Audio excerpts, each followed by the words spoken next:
神功法教，天上36教，地下72教，統稱108法教，教教有令，教教有力，威力顯赫。神功法教系列。好，大家好，歡迎又嚟到我哋 channel 啦。我哋今日非常之榮幸可以請到張師傅嚟接受我哋訪問啦。張師傅你好。你好。我想問一問咧，張師傅係邊一家功夫嘅師傅呢？呢一家咧就叫做後天金闕茅山師傅張法旺功真心教。哦，係咪即係我哋俗稱聽到嘅張家真心教啊，師傅？係啊。哦，咁我想問，咁究竟師傅嘅傳承係點樣嘅呢？我嘅傳承啊，我嘅親生父親咧就叫做張偉清，香港身份證嘅名。細個喺鄉下嗰個客家名咧就叫做張安。哦，就係我哋平時聽到茅山張安就係嗰位師傅啦。冇錯啦，呢個就係我親生父親。咁其實就咁嘅，師傅可唔可以介紹下究竟張安師公、張安師傅嘅生平咧，或者係點咧？等啲觀眾都認識下啊嘛。佢嘅生平佢嘅人生都好精彩㗎。咁就聽佢講，佢係偷渡潮落嚟香港攞身份證嘅。爬山游水，即係諗都諗到係好悲慘㗎啦！嗰陣時啲年代係咪？咁啊落咗嚟香港咯，落咗嚟香港攞咗身份證，改個名咧就叫張偉清。但係咧，我又知道出邊有好多連我親生父親嘅名咧，嗰個清字咧係多咗3點水嘅，其實係冇3點水嘅嚇。偉大個偉，青出於藍個青就係咁啦。咁佢生平故事咧，咁佢最初落嚟嗰陣咧，喺荃灣芙蓉山嗰度嚇，咁就喺個山洞嗰度教功夫，係啦。嗰陣時仲係即係黑白相年代嚟嘅，係啦。芙蓉山啦，跟住就荃灣二波坊啦，跟住荃灣大窩口石頭街，跟住就關帝廟啦。關帝廟山上邊咧，搭咗一間屋嘅，又喺嗰度教功夫。同埋元朗洪水橋丹桂村，俗稱有一間叫做鬼屋，係啦，喺呢幾笪地方嗰度教功夫，跟住一路開枝散葉，發揚光大，教咗好多弟子出去。哇！咁啊，張安師傅、張安師公，佢以前都教好多地方館喎。係啊，揾食啊嘛，冇辦法。啱啱聽張師傅你講話，關帝廟係咪就而家大窩口村仲喺度嗰間關帝廟啊？係啊，依家變咗公園㗎啦。我記得係大窩口石頭街富貴樓，好似叫做富貴樓對面，係啦，嗰間關帝廟。但係嗰陣時又喺大窩口村有教館，跟住又喺關帝廟後邊有教館。點解？因為人太多擠唔落啊，定點咧？人太多擠唔落，係啦。嗰陣時主要學神功嘅係咩類型人咧？以前啲年代啊，即係講緊好多年前啦。可能講緊40年前以上啦。其實學功夫嗰陣時嗰啲人嘅意念咧，就係保命防身。因為講緊40年前以上嗰啲年代咧，香港嘅社會咧係龍蛇混雜嘅，咩人都有嘅，各行各業都有嘅。最主要係保命先。直接啲講，唔好俾人斬死先，唔好俾人打死先。保到條命，斬唔死，剁唔爛，就係咁簡單，係啦。咁又係嗰陣時年代比較複雜少少啦。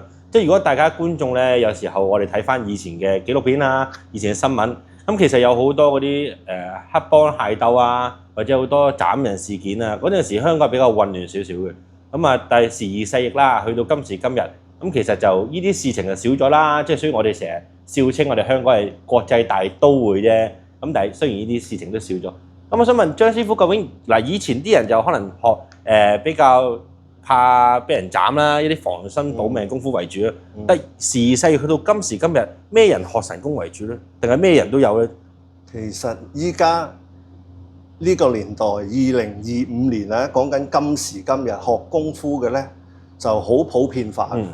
大人細路、老人家、小朋友都會學嘅，同埋嗰個興趣咧。現今嗰啲人咧係覺得會神奇，同埋想自己修練啊，唔知係咪睇得電影多咧，或者睇得其他嘅嗰啲電視劇多，佢哋想修練習神功先法，自己喺自己嘅身上裏邊同埋心裏邊，佢哋想感受下呢一種嘅法力，就係咁啦。同埋最主要一樣又係保命防身、平安大吉，斬唔死，剁唔爛，就係咁啦。師傅，我哋而家即係講翻現在啦，咁我哋多咗人可能去學冥想啊，去深山度打坐啊，或者唔知喺邊度啲荒山野嶺度，可能去到靈修啊。咁其實而家可能接觸到啲污糟嘢嘅 case 會唔會多咗咧？相對以前會嘅，係啊。呢啲即係對於我嚟講已經係即係一嚟係本身自己嘅工作啦，成日係接觸到㗎，直接啲講係驅邪治鬼啦，鬼上身咯，係啦，就係咁啦。就呢個月啫嘛，呢個月又有一單啦，係啦。哦，張師傅想問教咗幾多年功夫嚟㗎？即係我啊，係或者你學咗神功幾多年先？我哋先同啲觀眾講下。咁咪變咗我個真實年齡俾人知道咗。唔怕嘅，唔怕嘅，年年18歲呢啲唔怕講嘅。年齡咧係男人同女人嘅秘密嚟嘅。咁大約咧，一定超過30年。哇！咁都時間都好長。長梗係長啦，人生有幾多個10年啊？可能即係張師傅學神功或者張師傅教神功，我都未出世分鐘。咁啊講翻啦，即係講翻少少，因為等啲觀眾認識下啦。咁我哋大約都知道啊，張安師公以前喺唔同地方教館啦，咁啊亦都傳咗俾師傅你啦。咁啊教功夫又教咗超過30年啦。咁其實都好長嘅一個時間。好長。咁究竟呢個宗教或者呢個嘅派別，佢嘅源流係點嘅咧？可唔可以解釋下俾啲觀眾聽下？源流啊，聽我師傅講咧，即係我親生父親張安咧，其實都係張胡朱3位情同手足結拜做兄弟，跟住就俾老虎救咗啦。至於點樣詳細嘅故事，咁我就唔喺呢度講啦。咁佢3兄弟就遇到一個叫做郭老師傅郭法強師公，修流打救，學得118般武藝，件件皆能，手段高強，無人所敵啦。就係佢哋嘅故事就係咁樣來源啦。跟住佢哋3兄弟咧就陪郭老師傅一路服侍郭法強師公。最早落山嗰個就係叫朱法王，第2個就係胡法王公，最後一個就係茅山師傅張法王公，直至陪到郭老師傅終老為止。故所以你話佢哋3兄弟嗰個人脈關係落咗山開枝散葉。胡法王公同朱法王係好多徒弟，好多門生啊！到今時今日，因為張老師公陪喺郭老師傅身邊，直至到終老，故所以我哋張家教咧係慈傳出去嘅故所以嗰支學張家教嘅人咧係比較少。大致上就係咁啦，其他再深入嘅嘢咧，我又唔喺度講啦。遲啲再問下張師傅一啲細節上面嘅嘢。咁啊，啱啱講到3法王公，我相信神功界別都好多人都聽過噶啦。咁啊，就因為佢哋跟同一個師傅，所以就我哋一般都俗稱其實3法王公教都係兄弟教，係咪咁講，師傅？冇錯，切肉不離皮嘅。都係自己兄弟啦。冇錯。咁啊，我想問，咁究竟將法王公傳到師傅呢度，咁其實經歷咗幾多代人咧？已經幾多代啊？我張安師傅就6代掌門，我就7代掌門。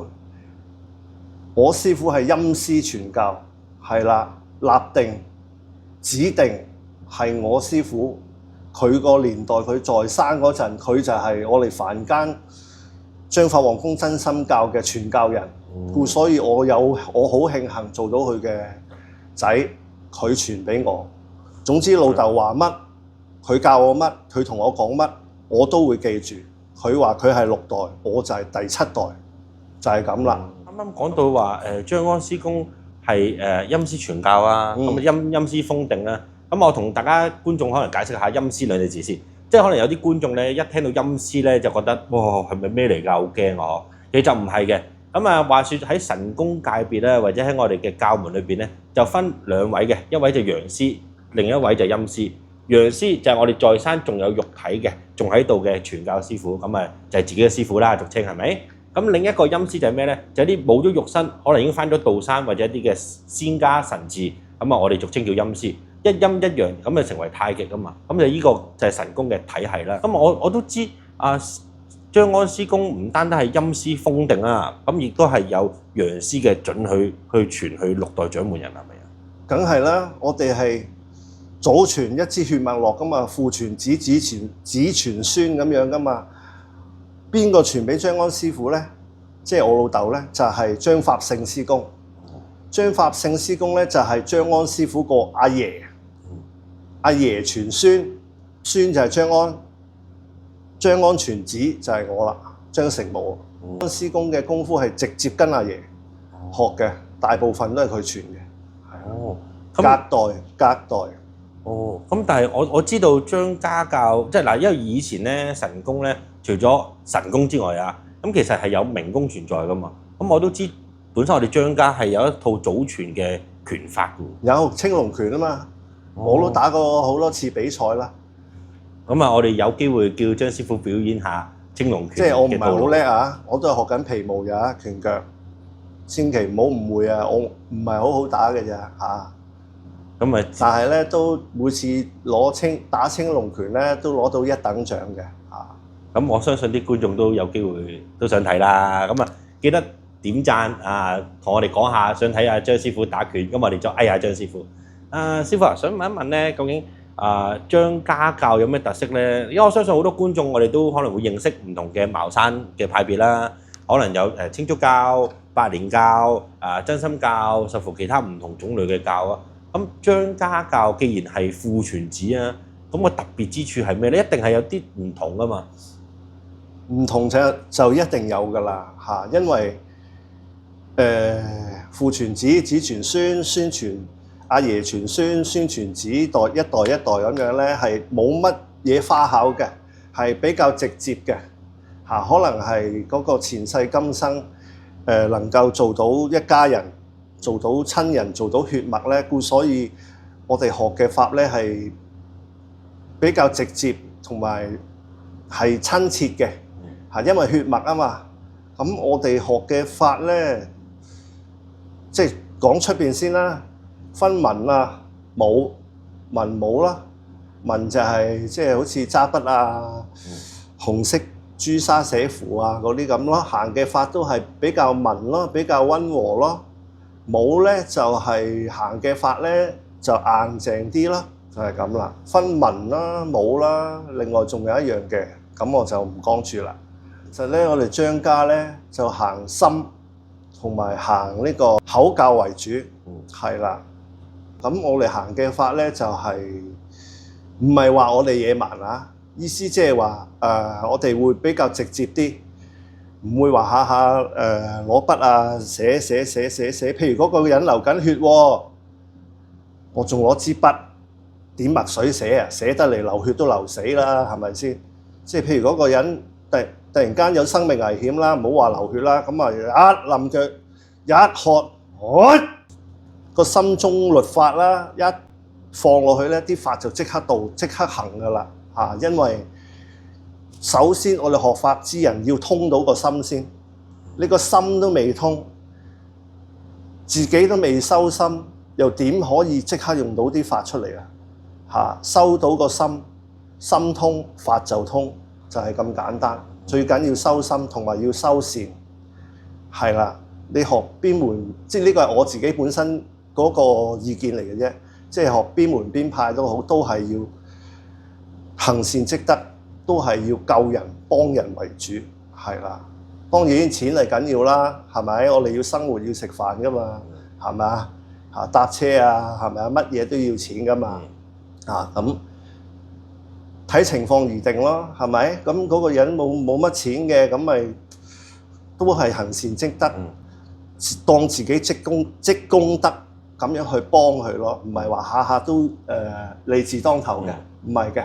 所以我哋行嘅法咧，都係要行咗個心先，收到個心，心通法就通。張師傅，我啱啱都講話修心，呢個唔通就係真心教3隻字裏邊其中少少嘅含義？修心咧，其實邊一個人，就算佢有冇學法都好啦，都係要修心嘅。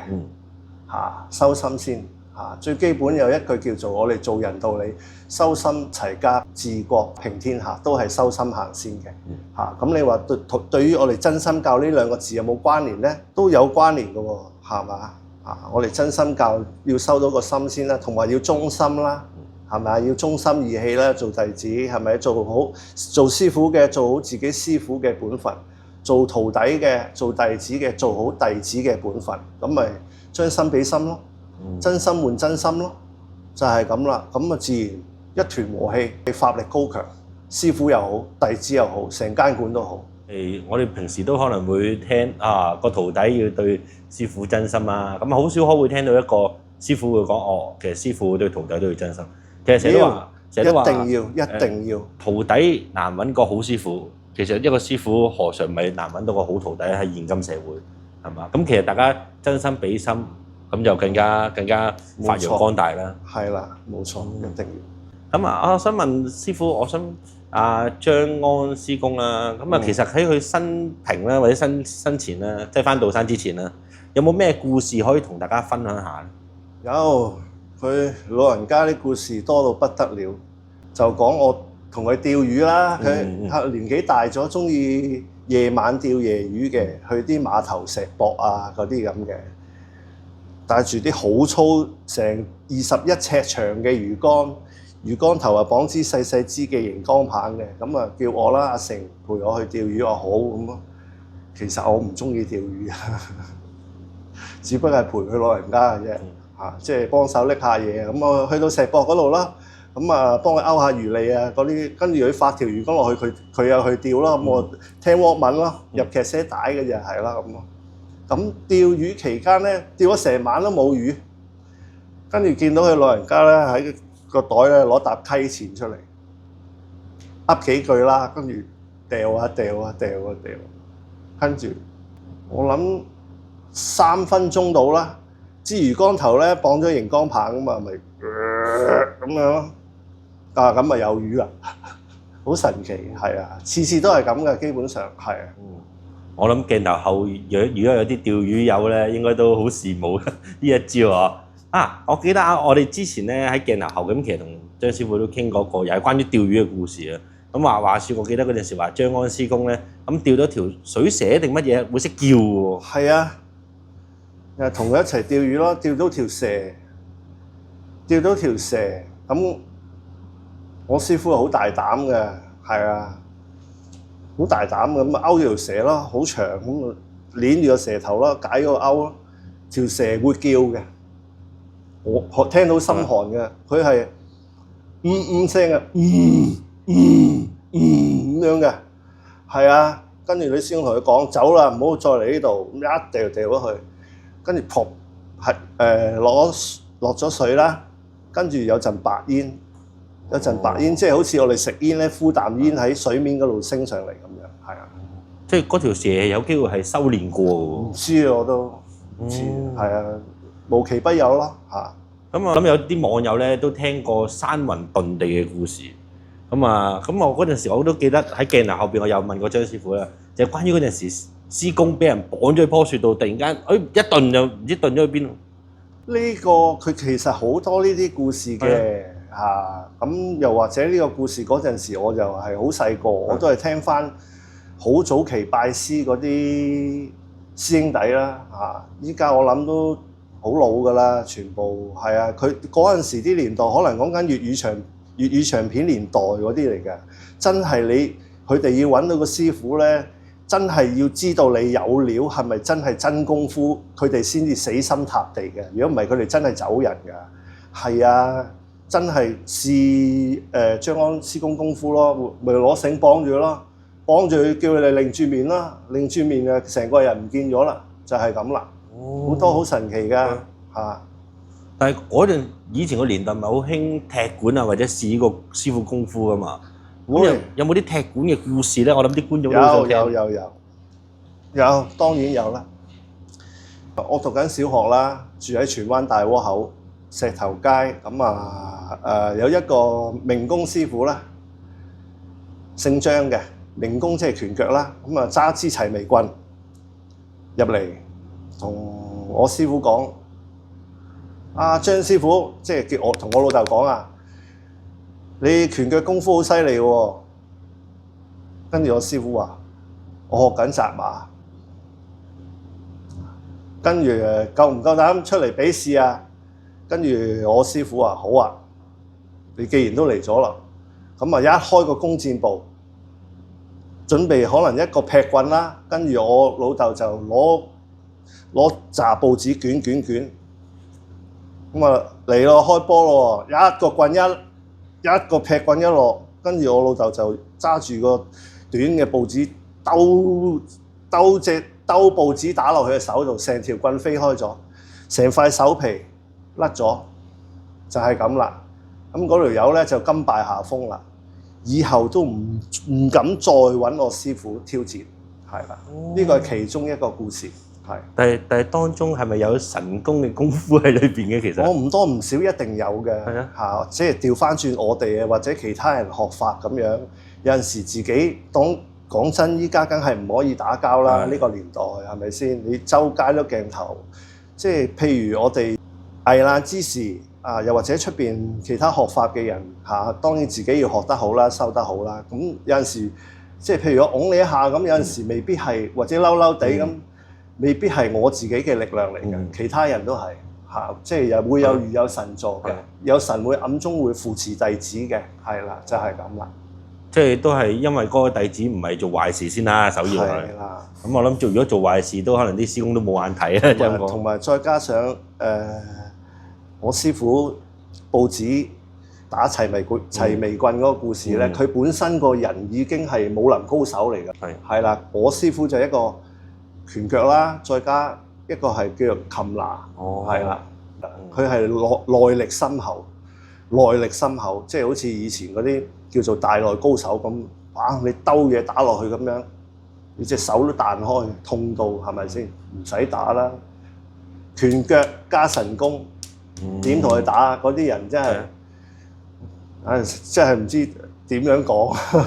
我相信觀眾都意猶未盡㗎啦，都想聽更多㗎啦。咁我哋有機會揾阿張師傅又再講下先。咁佢今集開咗咁多支票咧，應該遲啲可以兌現，等我嗌下佢先嚇。啊，多一句記得點讚、訂閱、追蹤我嘅 YouTube channel。咁我哋一有消息嗱，大家都會知道。記得撳埋個鐘仔啊！多一句記得點讚、訂閱、追蹤。我哋下集再見啦，拜拜。一入去間房咧，好嘈，好多人講嘢。當然唔係我哋凡人啦，你明㗎啦，都係嗰啲陀地啦，叫做。